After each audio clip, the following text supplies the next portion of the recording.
Um, for those of, I've just taken a few sort of joining instructions. For those who are online, please mute yourselves, and Steve will be picking up any questions that you may have. And you may also have noticed that there is a photographer, and if you have any objections to being photographed, well, let us know, and I'm sure he will respect that. Time is very tight today, and I will therefore get straight into the first presentation, which is from Tim Hawkins, who is Chief of Staff for the Manchester Airports Group, which obviously, of course, includes London Stansted, which is one of our prime gateways in the east of England. Tim, welcome, and over to yourself. Thank you very much, and thank you for coming today. Given the other business in the house, I really do appreciate your time and Jen's time. Thank you for the opportunity to address you. I wanted to talk a little bit about a piece of work that we're doing to develop the route network from Stansted. And to do that, I just wanted to introduce a little bit of that, to talk about just how important, I think, the last 2 years of disruption have shown just how important air travel is to modern living. I think the freedom to travel to see friends and family and to meet colleagues and customers and to experience different cultures really has, I think, brought home just the economic benefits of air travel. By connecting people and places, I think air travel supports economic and social development at a global, national and local level. And we know that the way we operate our airports really does matter to people living in the surrounding communities and regions. Our airports obviously provide employment, skills and career opportunities, but they also help drive economic growth and investment in those regions by providing connectivity to international markets. Simply, we want our airports to make the biggest possible contribution to driving economic growth. We believe Stansted's purpose is to provide the facilities and travel services that people need to connect with the world. And we know that our success in delivering that is important to a wide range of stakeholders, including passengers and businesses who rely on our airports and airlines that we work with in partnership to develop new routes and services.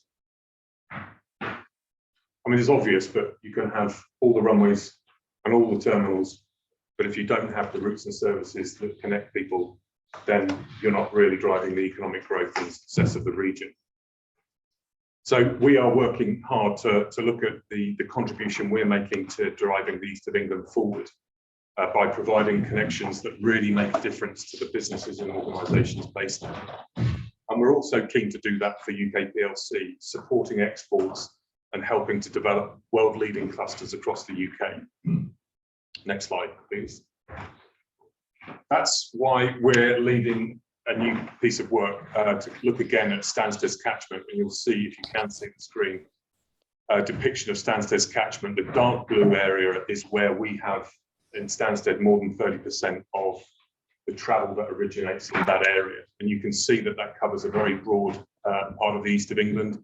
It stretches right down into parts of London, and we're confident that within that area we see significant demand for new services, for connections to places that are important to the future of the East of England. We think that's driven by the strong growth that we've seen in that region.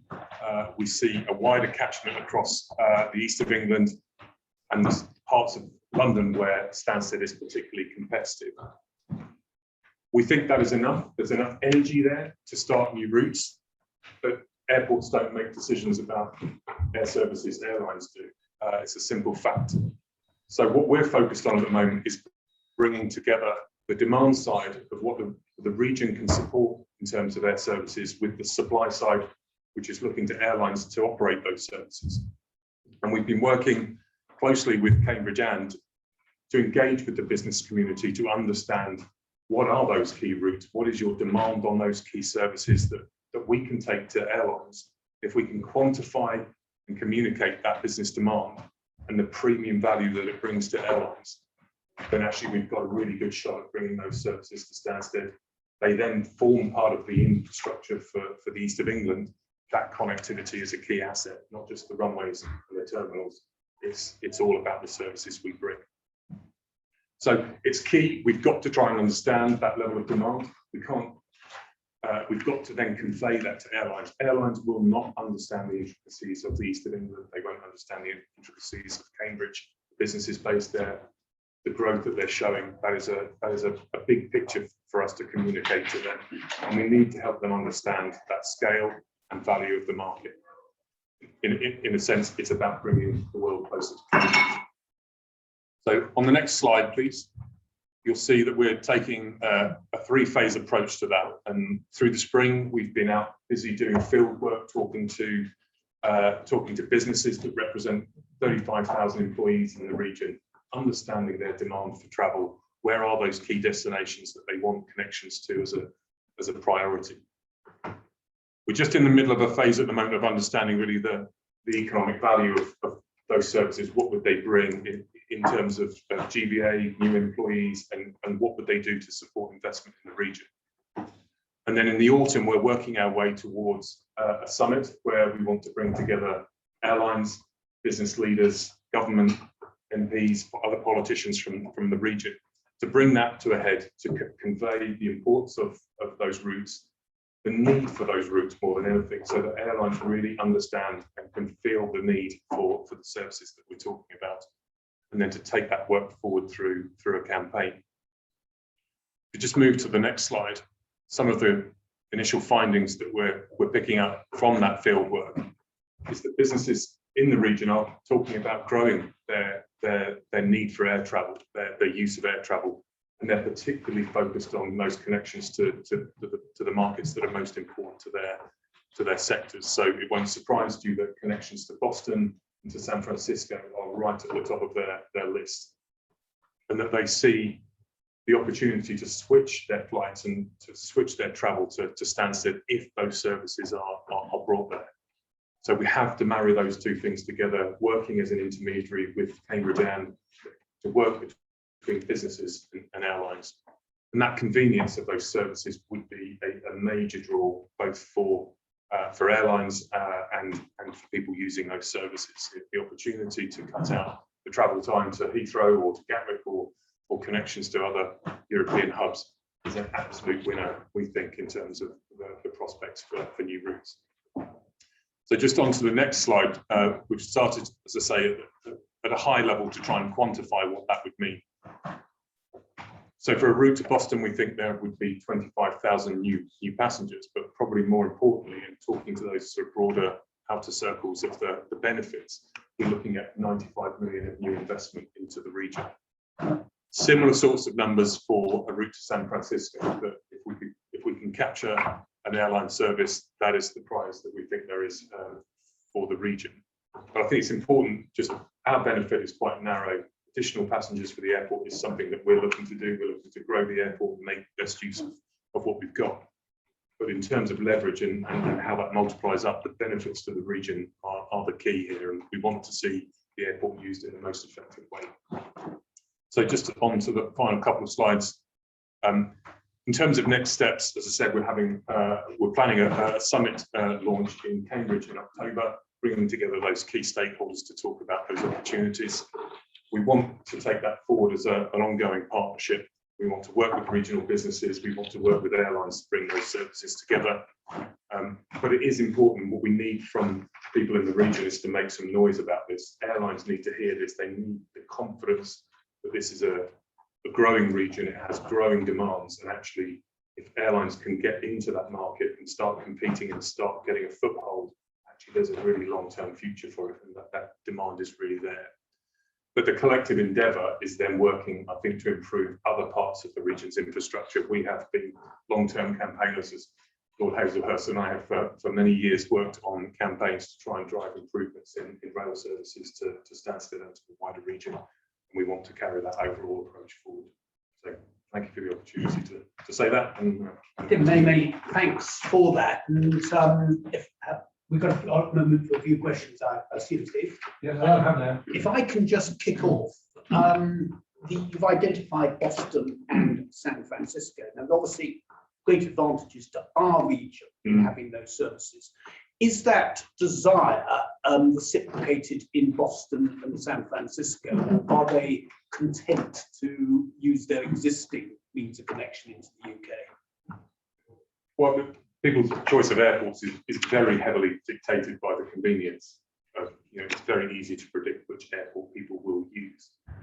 So if their destination is in the east of England or in the east of London, in Cambridge, then the advantage works both ways. I think that it would be as advantageous for them to have that connection directly to Stansted, to Cambridge, and that will start to drive, I think, and start to almost embed that as a pattern of travel.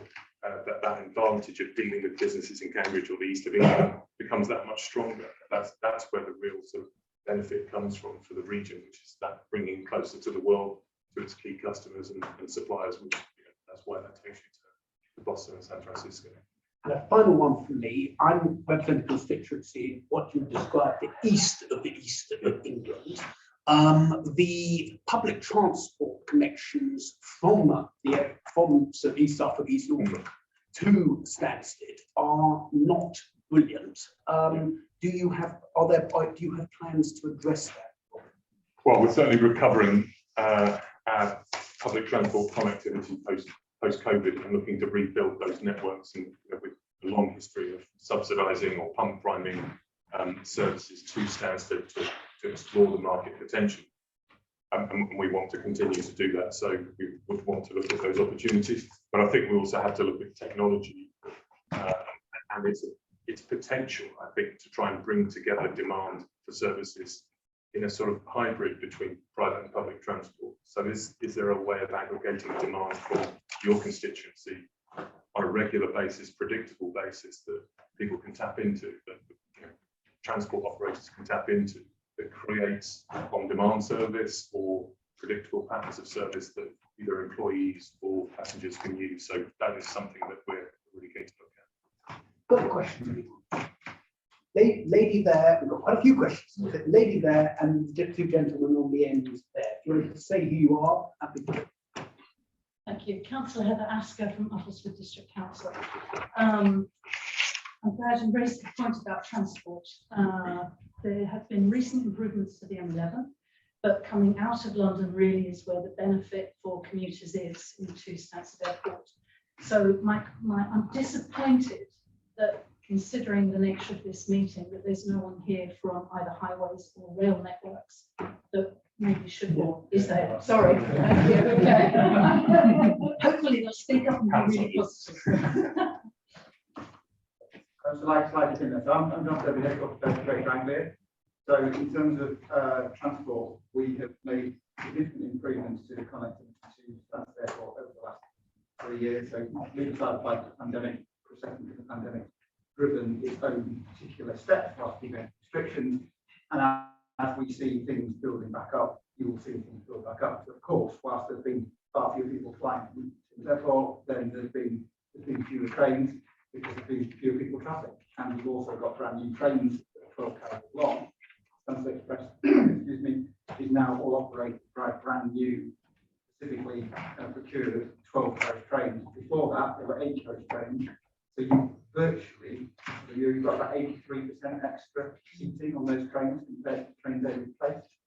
So that, in actual fact, at the moment, with the volume of customers going through into the airport, those trains that are only on their own, even at a half-hourly frequency, have got any capacity. Now that's of course not where we want to be, because actually going forward, we want to keep it off the M11, we need to help support the airport and growth. So of course, as demand builds back, we will go back to 4 trains per hour. Coming from the northern side of the region, as a result of the new trains that we lease for the regional services, we now have a direct train from Norwich to Stansted for most of the day. So that's a significant benefit in terms of the eastern side and Peter's constituents, because actually they can now go to Norwich, cross-platform, flat access, don't have to go over any bridges or anything like that, so it's dead easy around the end of the office and on to the next train. So that's making it a lot easier now to get in from the north.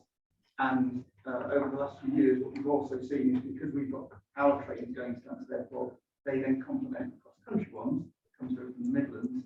So from Cambridge, that next step means you've got 2 trains an hour. So that means we're in a very good place in terms of both having nice new trains with more capacity and with more frequency. I think then for the longer term, the collaboration that we have with colleagues at the airport is then about saying, well, with the pandemic behind us, we keep on growing, then actually what do we need to look at for future infrastructure where we're all aligned, and myself and Tim, North Hayhurst and others in this room have been long involved with the West Anglia Mainline Task Force, which is about trying to secure from government investment to provide extra capacity on that line so that if the airport keeps on growing, we've got the ability to run more and faster service in the future.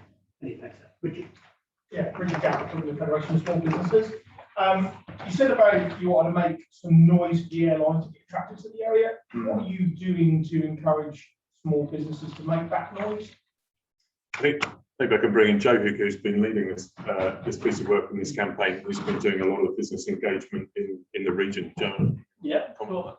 So we've had lots of roundtables with businesses in Cambridge to hear directly from CEOs and others on what that demand looks like in order to be able to then capture and present that to the airlines. And as Tim said, we'll be producing a report over the summer to publish later in the year. But you know, the more information and insight we have from the business community to reinforce that, the better, as far as I'm concerned. So you know, very keen to pick up with you afterwards and see what other opportunities there are.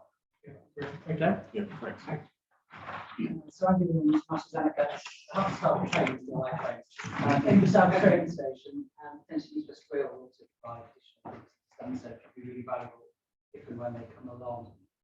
Peter, your question was really insightful. The one you asked is, how do Boston and San Francisco feel about having a direct link into England? I think the answer is, if you're in the knowledge-intensive industry, a scientist like me, you'll put it with any sort of inconvenience on trying to collaborate with. But the people who will mostly benefit will be investors and senior leaders. So if we want to drive additional investment from Boston and San Francisco, that's the community who will really benefit. They tend to get lost as they go across London, they get distracted as they're coming across. If they go straight into the east of England, you'll find that there's a significant benefit. Another question. Yes, James Plummer, Eastern Powerhouse. Just coming back on the trains again. And also we have seen absolutely improvement in the rolling stock. The train lines into Stansted from Ipswich, from Norwich and from Peterborough are still the same as they were 30, 40, 50 years ago. Some of them are single track in areas, very slow across parts of the Fens. We still have the dockage at Ely Junction. The government have invested £96 billion into the North and the Midlands into rail, yet the level of that white paper offered no funding at all, as far as I can see, for rail infrastructure. We certainly at the Powerhouse be very happy to back Stansted in their ambitions to grow, and a few people in the room probably his phone's Boston directly from Stansted, and it is a great route, there's no doubt about that.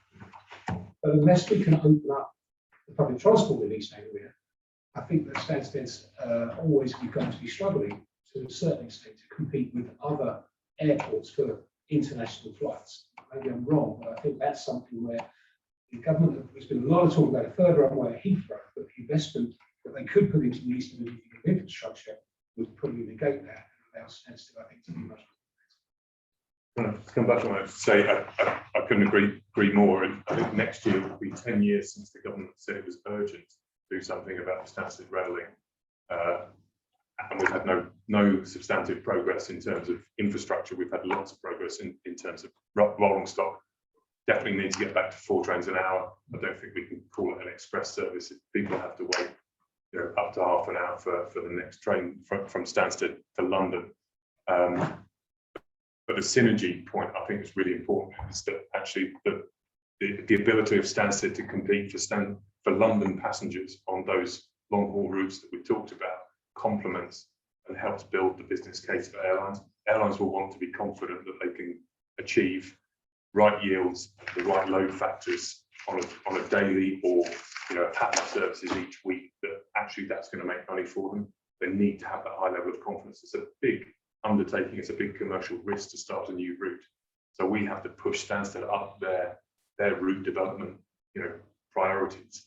And if we can do that by bringing passengers from London, which will be improved by improved rail services. Complement that with the work that we're doing to understand just the demand for regional business services, then that is what will bring these groups together. Thank you. Councillor John Evans from Uttlesford. Thank you, Tim, for that presentation. I'd like to be parochial if I might.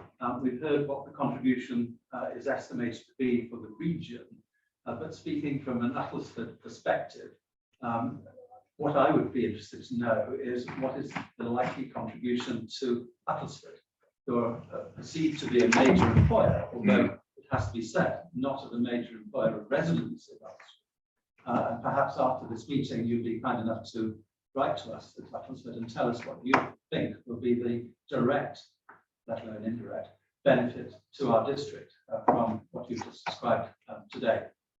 Yes, I would certainly be happy to do that and to break down the analysis that we've talked about. That comes from an independent source that we've used to generate those employment and passenger numbers. So we'd be happy to share that with you. Yeah. But I think the attractiveness of Uttlesford and the surrounding areas will grow with improved international connectivity. We'll see Stansted doing more in more different dimensions. I think that has real value to the immediate locality around the airport and the wider region. Councillor Stuart Love, colleague of John Evans here. Not expecting any answers, but I'd like to make the point briefly for everybody in the room. I'd like to compliment you on what you're doing for young people. You're running Aerozone, which is fantastic. I'd like to see that expanded, and your contribution to the Stansted College, fantastic. And we're talking about the next generation here, and that's where they start. We represent the residents living under the flight path, and a lot of people are employed by the airport or affected by the airport. And the council declared a climate emergency. I'd like you to consider that in the future. And I understand you mentioned new technology, so you are thinking along the right direction. Yeah. We're wondering whether we're going to meet everyone can meet these targets. We'd like to see that. A bit of feedback is that a lot of people want Richard Young immigration. and Callum. We'd rather the flights came back in the day rather than coming in at night, but there is a problem with immigration and it's affecting your throughput. Thank you very much for listening. Very aware of the immigration issue, and we do our best to engage with UK Border Force to ensure that there are the right levels of manning and resourcing right through the day, and particularly into the evening when we have a peak of traffic late in the evening. We have to ensure that that is properly resourced by Border Force. We control most of the elements of service at the airport. That is one where actually government controls that, and we have to work very closely to make sure that they resource that properly. But thank you for your comments about the education. We are thinking about how we develop, I think, a richer and broader pipeline of apprenticeships going forward, how we engage local communities in that, local schools and employers on site, and acting as a network operator, if you like, of an apprenticeship scheme. So that is something that is a real priority for us. And just to reassure you, in terms of our priorities around net zero, that is something corporately we are putting up as a very high priority, top priority to resolve. We're confident about the net zero future to 2050, and we're driving and contributing to that programme. Thank you. And one more feather in the cap. I believe you support the local bus service, and I think we've got the best service going through my village in Uttlesford. So thank you. Steve, I think you've got some remote responses. Yes, I've got one question here. So before we move on, perhaps one last one on this. Then we'll come back to a general question Q&A session, I think. It's from Caddy, and it says, how many of the new 25,000 passengers from Boston and San Francisco are currently serviced to other UK airports? So what is the net UK gain? My understanding that is the net gain. So having these services would attract people from other airports that might be using Heathrow or Gatwick or other places, but that is the net gain that we would see. Sorry, so one other thing I should have said, which was that the minister, when he gave his apologies, did say that he would meet with the top table as it were, and the speakers and presenters today in a kind of departmental. That's obviously something, so it's not all lost. It was a thing. That'd be excellent. Further questions? Right, well, Tim, many thanks for sort of for giving that presentation and answering those questions. That's really appreciated. And I think we perhaps kind of get Stansted is our airport. And, you know, and you very much highlighted that to us. And if everyone can make some noise around that, particularly around the summit in the autumn, we would very much welcome. I'll now step back and hand over to Daniel. Daniel's like to share the second part of the conference. Daniel. Thank you very much, Peter, and good afternoon, everybody. And apologies again for the fact that Parliament is concentrating on other things today in the Chamber. And I'll just say about the Minister, I mean, I'm not a supporter of the government, so you probably understand, but I do know Robert from when we were both on the Transport Select Committee for a couple of years. He's a good Minister and he will listen to what we're going to say. So I'm confident, although he's not here now, we'll get our message across. I'd also say that this is a joint meeting of the all-party group of the East of England and the Innovation Corridor. The regional discussion is a complicated space sometimes. Delighted to have England's economic heartland here too. Part of the problem, of course, is we're operating in a slight vacuum in the sense that the current government's attitude to regionalism has always been slightly opaque in my view. But I think there is definitely other regions are doing it, and that's why we're doing it here. And I think it's very important that we do it. And can I also thank many of the individuals in this room and on the call who have supported us through this process so far. It's gone from strength to strength. And I think we will see how important it is. My final observation would be anyone who's heard the Science Minister, George Freeman's pitch, particularly around life sciences, the former life sciences minister. Again, it's not for me to do anything other than be critical of the government, but I have to say George does get it. And certainly from our perspective in the East, I think it's a really powerful opportunity, and those links to Boston, San Francisco. It's a difficult time for the research and innovation life sciences sectors when we're, how can I put it, renegotiating our relationship with our European research partners. Lightly. But there are opportunities, but we will absolutely need that connectivity. So there's lots to be done, and I think working together, we can hopefully make some progress. Got some excellent speakers coming along to fill out the points I was just making about the complexity of the regional discussions. Delighted to have you on the table with us today. So if I could turn first to Mark, who's Chief Exec of Freeport East. That's a little bit about that. Then I'll go to Andrew, Transport East, who can explain the complexities of which parts of the East that covers and which it doesn't. And then to Naomi, who can link us in going slightly further to the west. And I suspect my colleagues will be duty to point out other regional airports are available in Luton. But if I go to you first. Yes, thank you, Daniel. Good afternoon, everyone in the room and also virtually. I'm actually standing in for Anita Thornbury. So but Anita asked me to speak and give an update around Freeports. For those of you who are aware, Freeports were announced by the Chancellor in the spring statement last year. 8 English Freeports were announced, and it's phenomenal news that within the East of England we have 2 Freeports, according to my maths, a quarter within our region. I am currently the acting Chief Executive of Freeport East, which is centred around Felixstowe and Harwich-Port, but our other Freeport in our region is the Thames Freeport. And as much as I would want to speak about the Thames Freeport, I'm not best qualified to do so. So I'll speak, if it's okay, on the update around Freeport East, but some of the common themes around it will also apply to Thames, I'm sure. So I want to just give you an update in 2 parts. Firstly, around the process as to how we are getting to get our Freeport live and designated, and secondly, around the delivery of our Freeport. On the first part, we are already, Freeport East, a live Freeport. We can sign deals, and our Freeport was live at the end of last year, where we had an outline business case approved by government, where we had our tax sites approved by government, and we applied for a customer site designation. Freeport East is centred around Harwich and Felixstowe and has 275 hectares of new development opportunity in and around those ports. So it's a hugely important project that we're looking to bring on to meet the government's policy objectives, primarily around regeneration, levelling up in jobs, skills, innovation, and also boosting global trade and investment. Where we are in our process now is that we have submitted our full business case to government. And that full business case is a huge piece of work around what the strategy and vision of the Freeport is going to be, and is a combination of many efforts from private and public partners coming together to produce that. Transport East being one of those to assist in terms of that.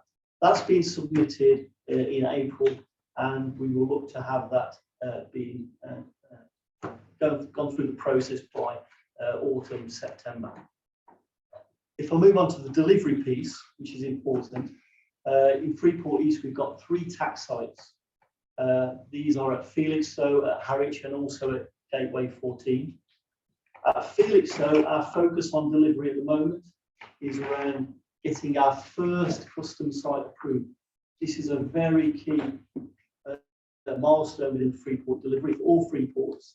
I think it's fair to say that custom sites and customs offering is of concern to a number of the Freeports within the country, but that's something that we're looking to do firstly.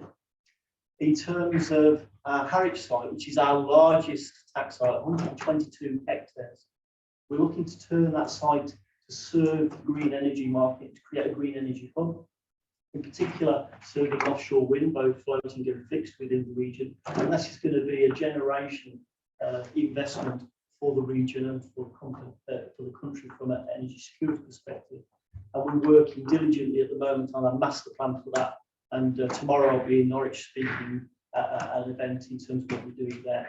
And then third, but by no means least, is Gateway 14, which is another site that we have at Stowmarket.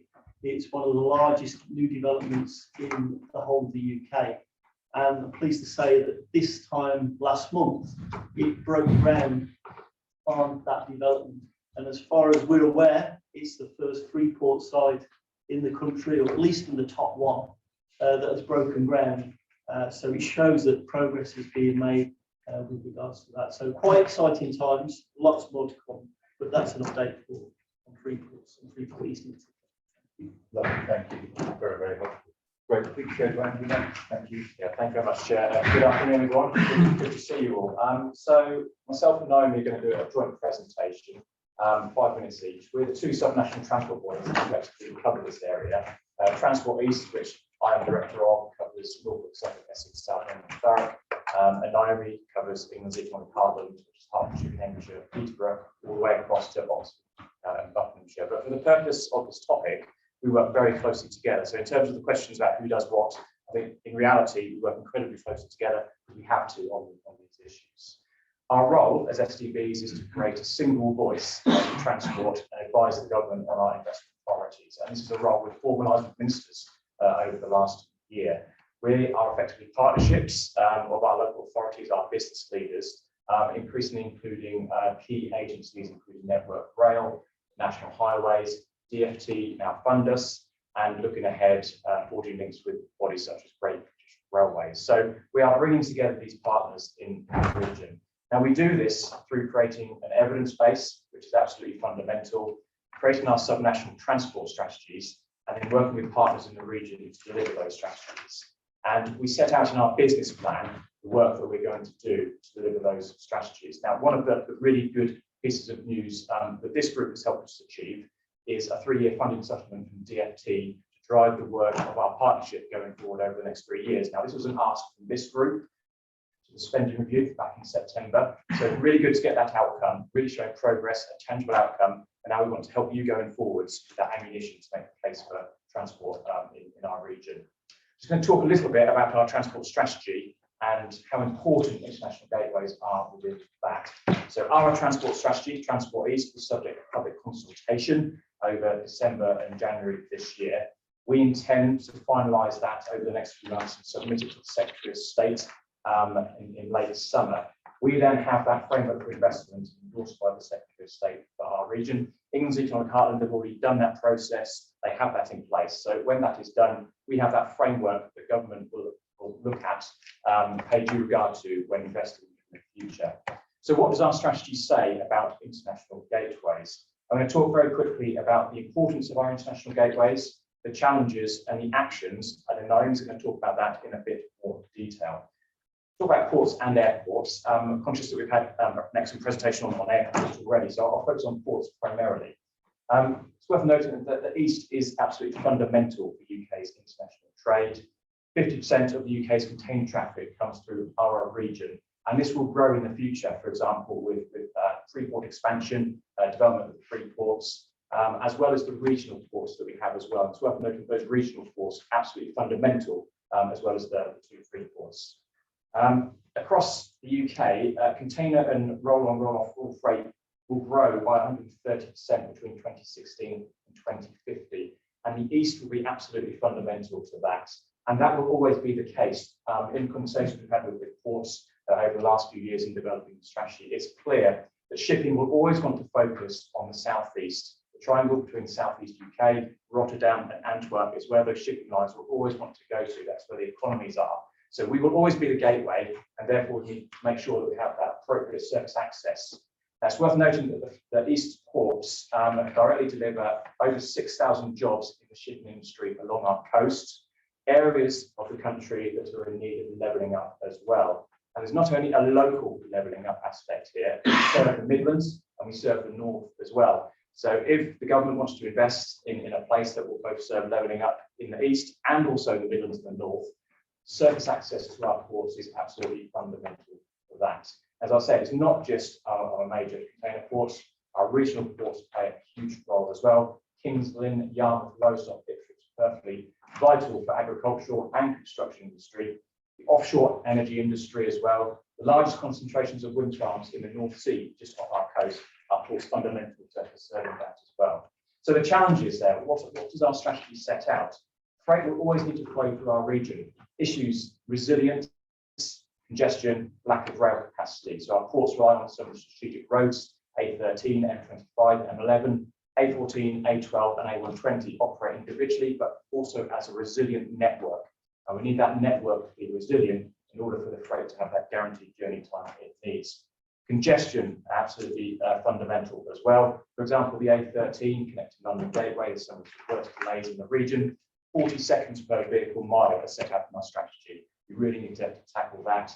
And vitally, a lack of rail capacity as well. And I'm going to mention it, and Naomi will as well, the requirement for investment at Ely and Hawley and Ripple Lane, absolutely fundamental and really live priorities at the minute. Now, the other element of the challenge with freight is carbon emissions. So we've set an ambitious strategy with a net zero transport target by 2040. The modelling that we've had done through our evidence base shows that transport emissions account for 42% of the total emissions in the East. That's higher transport proportion than any other region. And a large element of that, alongside our rural population, is the freight role that we play. 35% of those emissions come from freight. So it's absolutely fundamental that we tackle carbon emissions, but there's an opportunity to do things together. So in terms of the actions that we talked about in our strategy, improving capacity, journey time and reliability between our ports, and further afield in the Midlands, North London, as well as the decarbonisation of freight. So not only shifting freight from road to rail, addressing those major pinpoints such as Ely, Hawley and Ripple Lane, but supporting the development of alternative fuels for freight. So a network that allows freight vehicles to move from high carbon sources to those more sustainable. And that includes things such as lorry parking stations, refuelling strategies for the East, all pieces of work that some national transport bodies are looking at. And one final word for water-based movements. There are opportunities, particularly along the Thames, for more short sea and river-based shipping. And this is an area that we're particularly interested in going forward, working with some of those ports. I was going to talk quickly about airports. I know we've covered it already, but it's worth saying that we have 4 international airports in the region: Stansted, Luton, Norwich and Southend, vital hubs, directly employ over 20,000 people. So absolutely fundamental for the economy, facilitate our key sectors, as Tim's already outlined. challenges that we've talked about: passenger transport, surface connectivity, both north-south. We've talked about the West Anglia Main Line, absolutely fundamental that we get upgrades on that, but also east-west to those airports as well as supporting carbon emissions. And in terms of actions, we're very supportive of the work that all 4 of our airports are taking forward. And indeed, we work very closely with the airports in developing the strategy and the action plan. So I'm going to hand over to Naomi now to go into a bit more detail of some of that and what the STPs are doing. So thank you, Naomi. Thanks very much, Andrew. So as Andrew said, England's economic partner covers geography from Cambridge over to Oxford and through Swindon, actually. So it incorporates the entirety of the Oxford to Cambridge arc as defined by government and slightly further as well. By working together, what that does mean is that we're almost achieving coast-to-coast connectivity. And I think as England's economic partner, as a subnational transport body, while we are landlocked, we do actually most of any of the freight that comes from the southern ports or the eastern ports will at some point travel on our network. Therefore, it's absolutely fundamental that what we're doing in the middle provides support to both our neighbouring STBs that host so much of the freight that comes into the country. As Andrew said, in February 2021, we published our transport strategy, and a key part of our work going forward is about now developing an investment pipeline for our region so that we can have real investable opportunities to move them forward and get them invested quickly across the region. What I'm going to talk about is some of the key things that we know we need to support our international gateways. And I think, as we've heard from other speakers, as one of the world's leading economic regions, our economic success is dependent on being connected globally. And notwithstanding the growth in digital connectivity, the physical access provided through the international gateways of the region is fundamental, not just for our region, but for the UK to retain its global competitiveness. As Andrew said, a key function for us as subnational transport bodies is ensuring that the transport systems just work for the UK by enabling the efficient movement of goods and people through the regions, but also to international gateways, and doing so in a way that lessens our environmental impact. But I do think years of underinvestment have made the options for surface access poor, as you were saying, and certainly not ready to rise to the challenge of the net zero transport system. The Union Connectivity Review, which was undertaken by Sir Peter Hendy and published in November 2021, noted the significance of the smaller, fast growth cities, communities that have a disproportionately beneficial impact on the overall UK economic performance. 3 of the 6 are in the east of England: Norwich, Peterborough and Cambridge, with Milton Keynes, Oxford and Swindon joining as well. Between Andrew and my geography, all 6 of them are in that area. At present, there is no direct link that joins these economic powerhouses. But East West Rail, as a proposal, delivered in full and enabled as an entirely coast-to-coast railway, has the potential to transform the economic contribution that these cities will bring. The East West Rail project is a key priority for both Transport East and particularly also obviously England's economic heartland. The section of East West Rail between Oxford and Bletchley is currently under construction and expected to be operational by 2025. East West Rail Company is now in the process of designing and delivering the next stage of the railway between Bletchley and Cambridge, working with government to ensure it delivers good value for money for the taxpayer. And I think now is a really critical time for showing our support for East West Rail, for reinforcing the benefits of investing in it, and both for the region and the country as a whole. Alongside East West Rail, the proposal for a Hertfordshire and Essex rapid transit system connecting Stansted Airport to Harlow, Watford and Hemel Hempstead is in effect creating an east-west connection across the southern part of the region. It's a significant opportunity to improve connectivity, to complement the work that the opportunity that the railway brings.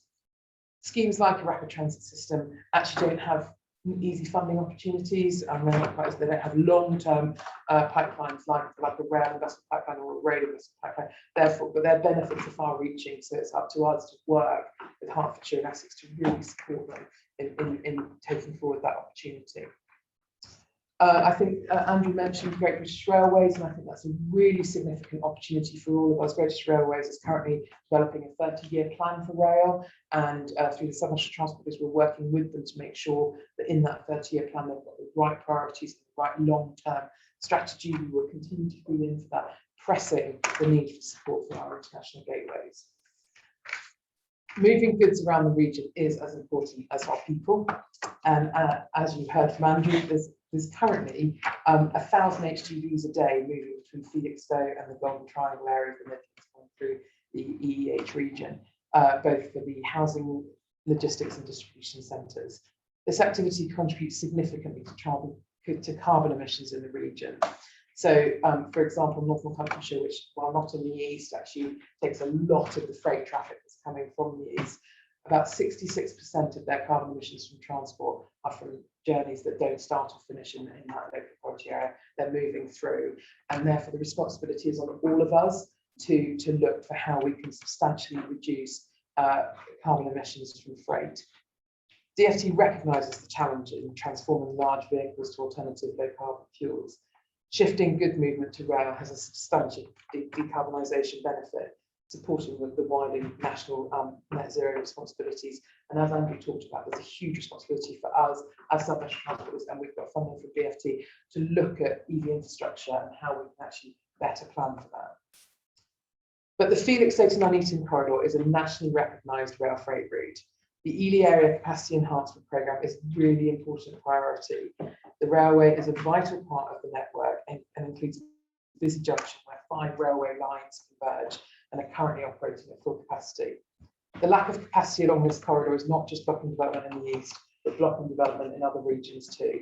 We need to significantly enhance the rail corridor further, so that it can retain as being Britain's premier rail freight corridor. The commitment to the scheme across the region is clear. Financial contributions have been made by local partners. The task force was formed in 2017 and Network Rail were commissioned to undertake a business case for capacity at Ely. The business case was submitted to the department in March this year, and we're currently awaiting an announcement on DfT's commitment to Ely. It's likely to be included, if it's to be funded, it will be included as part of the rail networks enhancement pipeline, but it is really vital that we continue to press for it to be included in that programme. In addition, there's also a need to continue to press for funding for the upgrade of Hawley Junction in Suffolk. Hawley is a major pinch point on the same link to the Midlands line. Unlocking this constraint is really important to maximising the contribution of the ports in the east. There's again regional support for the scheme. It is affordable, shovel-ready and deliverable. On the road network, Andrew mentioned some of the key priorities for Transport East.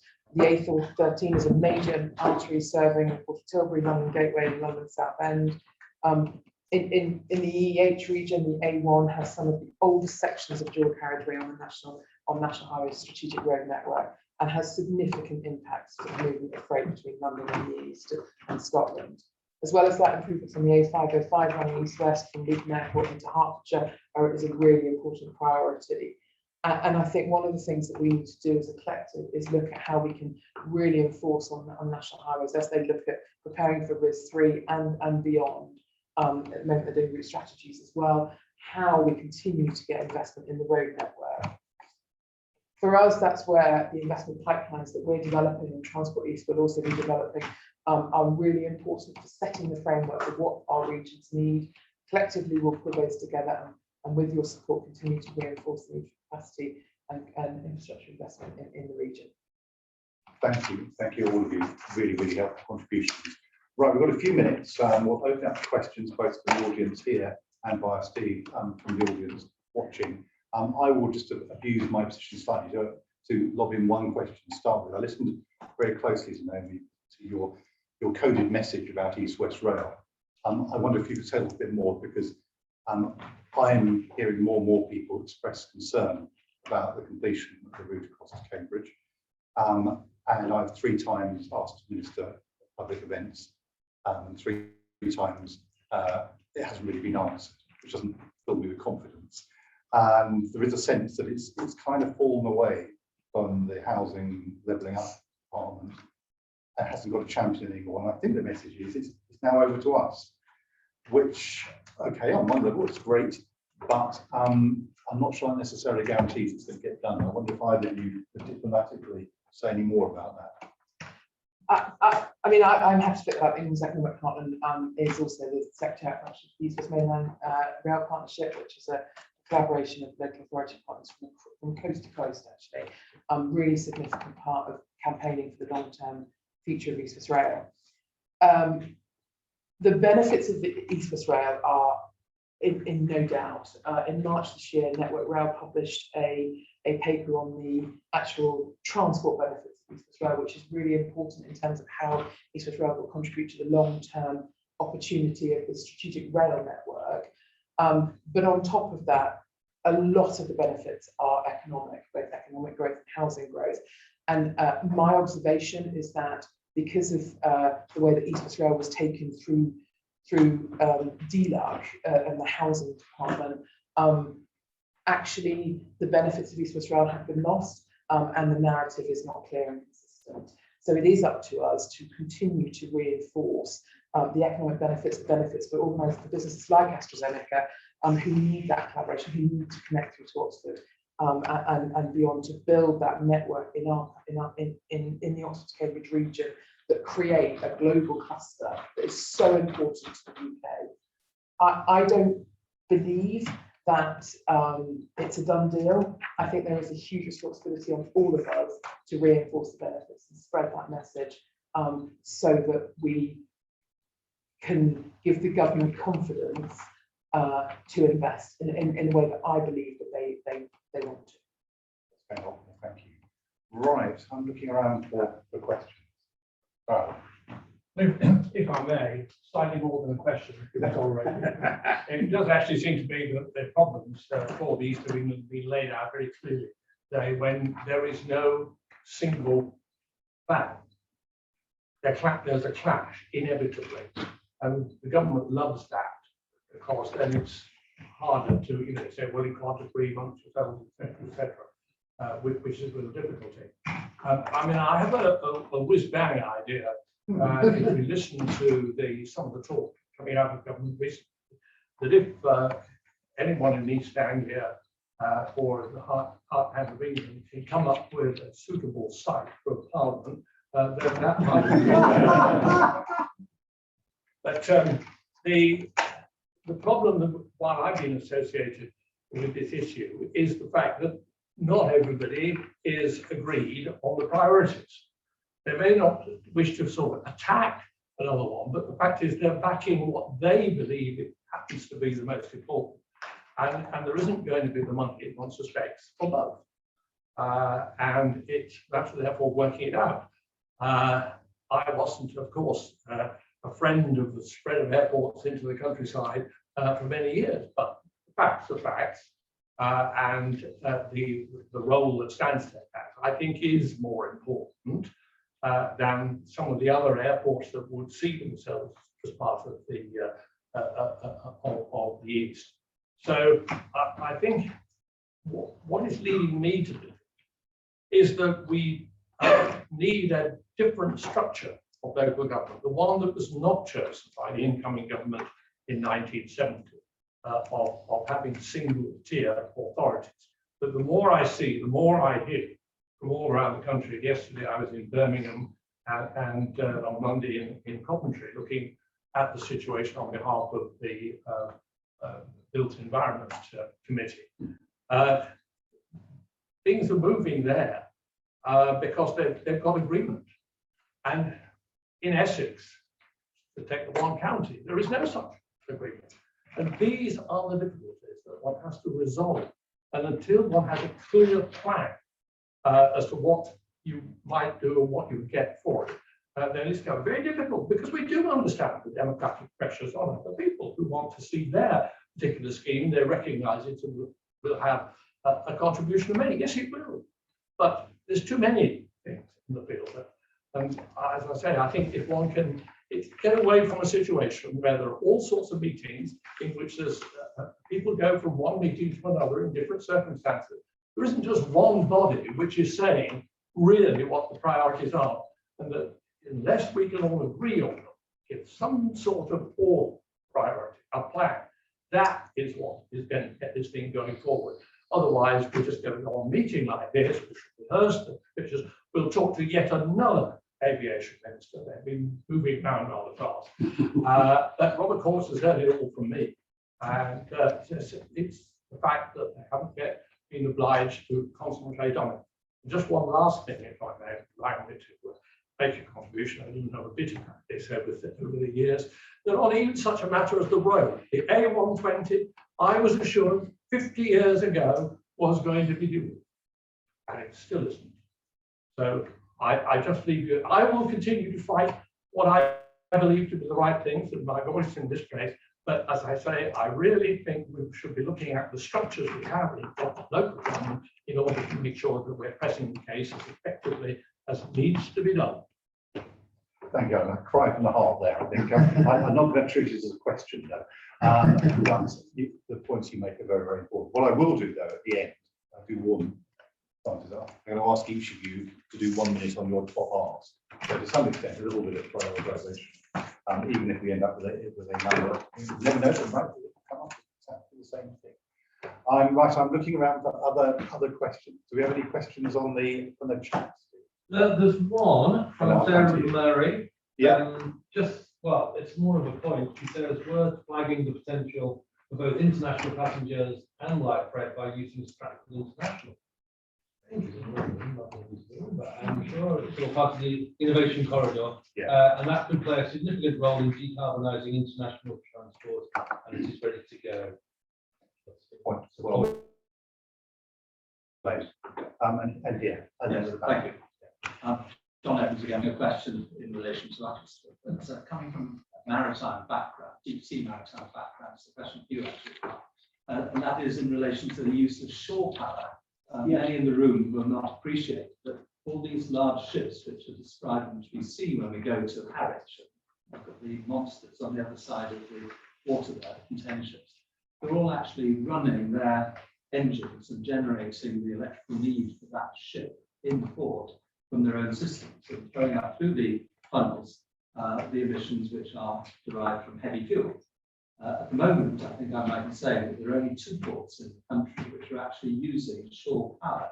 And I'd be very keen to learn whether or not you, wearing your pre-ports hat, will actually require the users of your facilities to use shore power, whether you install it and require its use in future in order to avoid this mucky stuff from going up the stairs. Yeah, nice, but it's a very interesting question.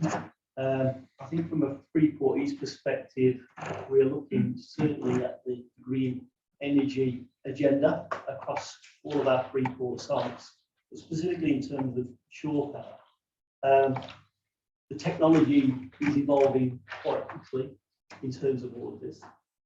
We are looking to develop a hydrogen hub within Felixstowe, and that might also present an opportunity in using some green energy to deal with that. But it's because that technology is moving so quickly, is finding that right technology to in effect future-proof where we're looking to move to with regards to shore power. But I realise it's a live opportunity that we can consider going forward. But we're looking also at various different on-port decarbonisation activities as well, with regards to electric trucks, trialling hydrogen vehicles and using that as a test bed as well for some of the other emissions that take place in and around the port. Very helpful, thank you. Back. Yeah, sure. So Dominic O'Donnell from Thames Crossing Project Team hasn't put another priority up there. Hopefully it'll feature in all your 1 minute speeches at the end. But just wanted to flag the project as a sort of international gateways, connects channel ports with distribution centres in the Midlands and the North. It's quite difficult at the moment with a big road project with a carbon agenda, but we've just been designated as a carbon neutral part scheme. And so we're really driving the net zero agenda, looking at operational carbon. It'll be really good to get the groups to awareness and understanding of that. And Tim was saying, make some noise about stats. Quite like that too. So it's kind of more statement in the question, but no, that's very helpful as well. Thank you. Yeah. Yeah, so it's pretty gap from the FSB and yourself, Mark. So I've actually got loads of questions we can ask. Offline. Yeah, definitely. I'm just going to keep to one, but skill shortages is a huge challenge. I'm sure everyone will agree with that. And obviously we know that with the free ports there's going to be a huge need for skills to develop those. Has there been any projects to help support drain on that might be from local businesses on skill shortages? Yeah, so within our full business case, skills is a key aspect of that. We have a subgroup that deal with that. We actually have the University of Essex sit on our supervisory board with regards to that. So apprenticeships, etc. We know this is part of a wider benefit, but it really does start with 275 hectares of opportunity, bringing that in with investment, create the jobs, but it has to be done in a holistic way. Our Freeport is made up of many public and private sector entities. We cover 2 LEPs within our Freeport, we cover 2 county councils in Essex and Suffolk, 3 district councils, 3 private landowners as well. So all of them are looking to make sure that it addresses that skills challenge that we've got. But we're working very closely also with central government as well. We've got to have some great help, I have to say, from being up through this process. But it's certainly one thing that is within our full business case and will be developed as we move into the delivery framework. Absolutely. Good. Any more? Yes. Thank you very much, Sir Heather Asker from Uttlesford again. In my paid day job, I cover East Anglia and the South East, so I know all of the roads intimately on a daily basis that we've discussed. I know the ports because I have customers near those ports. But in real terms, and I'm looking at every motorway, every A road, every B road, and every vehicle that I pass ongoing backwards and forwards. In real terms, and the comment was made, I think, by Andrew about carbon emissions reducing by 2040. That's only 18 years away. In real terms, hand on heart, where do you see our transport business in the UK? How do you see it moving forward to becoming green? I know it's on the tip of everybody's tongue. We're all quoting, hoping to be, green by so and so, or whichever date and time. Hand on heart, what's your true gut feeling? Where do we go, and how are companies going to be able to afford to do that in that time scale? Andrew and Naomi is a double act, might like. Yeah. I don't mind sort of starting with where we're going across the 2 SUVs. Yeah, I provide the space as well. Yeah. So we are effectively doing a plan for net zero, and with funding from DFT, additional funding from DFT, we are taking a place-based approach, which is in line with the transport decarbonisation plan, where we're looking at actually in an individual place based on the carbon emission data that we have, which is at local authority level.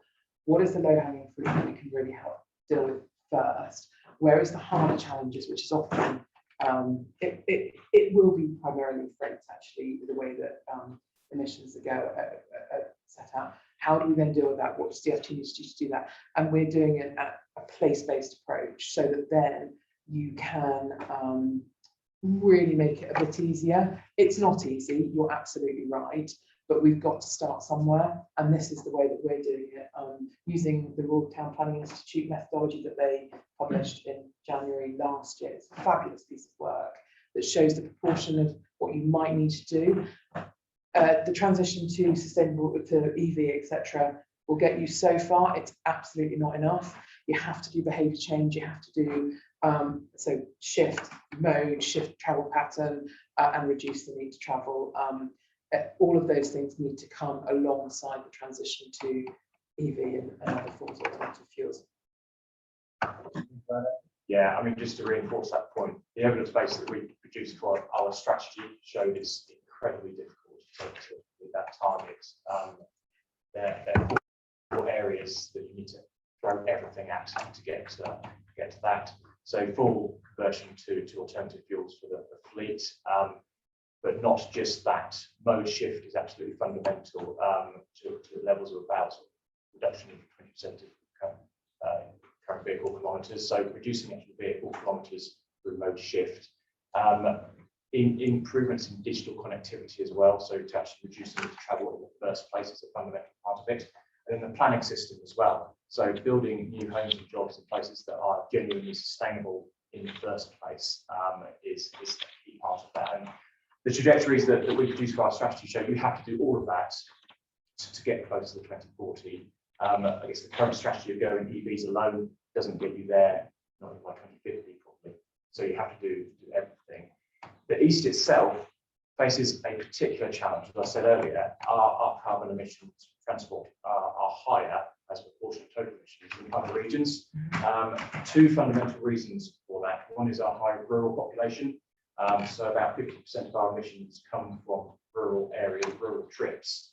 The ability to switch them to other modes is very difficult financially to fund transport, roll out broadband and digital connectivity. So that's a real challenge for us. And then freight, as we talked about earlier on, the presence of our international gateways, which is so important for international trade, produces a lot of carbon emissions, which I guess the end point of those trips are in the middle or the north, for example. So a real challenge. We do need to develop a bespoke approach. We haven't mentioned rural so far, but one of the key things that we are doing as STBs is focusing on rural mobility with government, because we feel that is fundamental to this decarbonisation debate.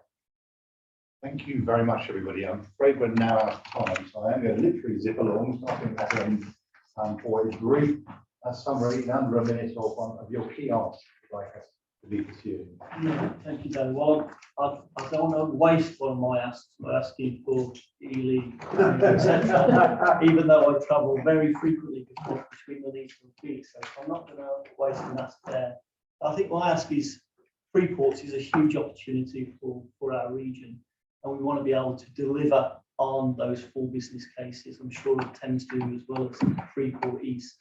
The ask for myself is more to make sure that we don't gold plate the requirements and to inhibit the agility of the free ports to bring in that inward investment at pace and the right opportunity, and to not be under a wave of bureaucracy in terms of free port policy itself.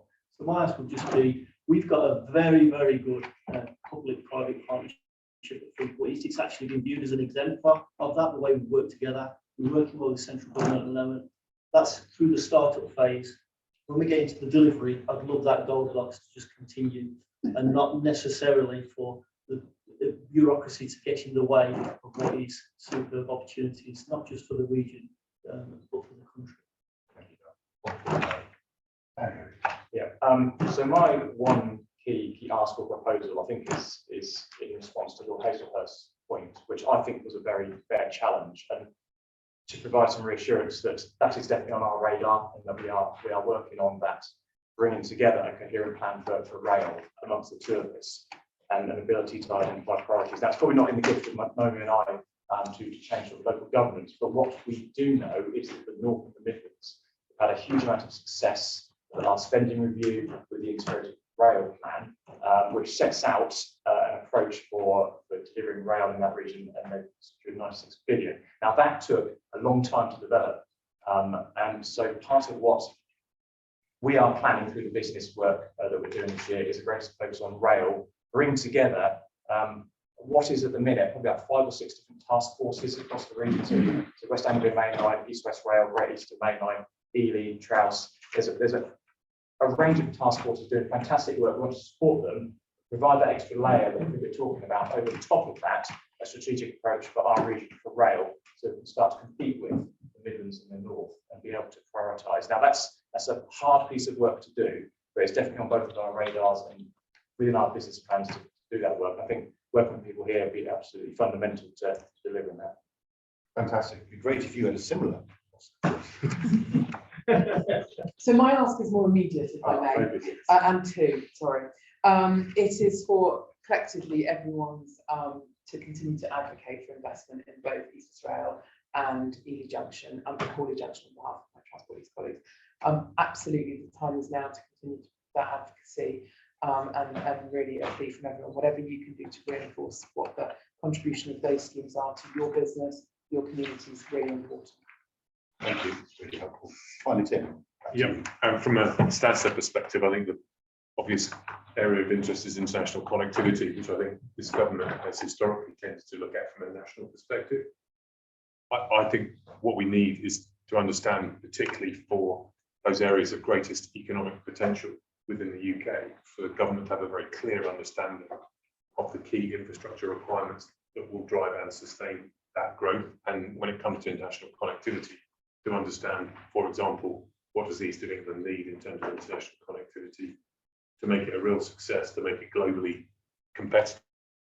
That is not the approach this government has taken so far. I don't think, in terms of its levelling up agenda, there is any consideration of what international links different regions of the UK need to grow, to be competitive. And it's all been around national and ended up with the answer of Heathrow, which has gone nowhere in 20 years. So I think to take a different approach to that, come to an overall understanding of what the government could do to support that. Is it around taxation? Is it around investment in infrastructure? How does it integrate with the other infrastructure priorities to making that overall case? That is where I think the priority needs to be. And then the investments and the case for the things that we've been talking about should flow from there. I think that aligns really quite closely with what Lord Hosershofer was talking about in terms of an integrated plan. So, all into that. Very good. Well, that is actually extremely helpful. That will guide us as we go forward. Can I invite you to thank Steve the Peters in the traditional way?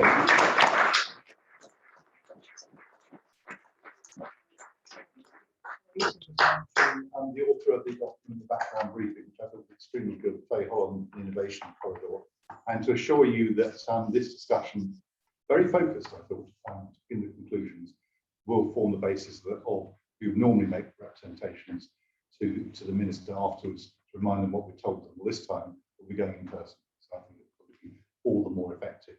Just again to thank people on the call who've been with us and for their contributions, and to tell you that we will be turning in our next meeting to skills, which I think picks up some of the points that have already been made. We know just how difficult the labour shortages are everywhere and how important it's going to be to get our people skilled up to meet the opportunities. Thank you all again very much, and look forward to seeing you all again very soon. And can I thank also Steve for convening the event today. Thank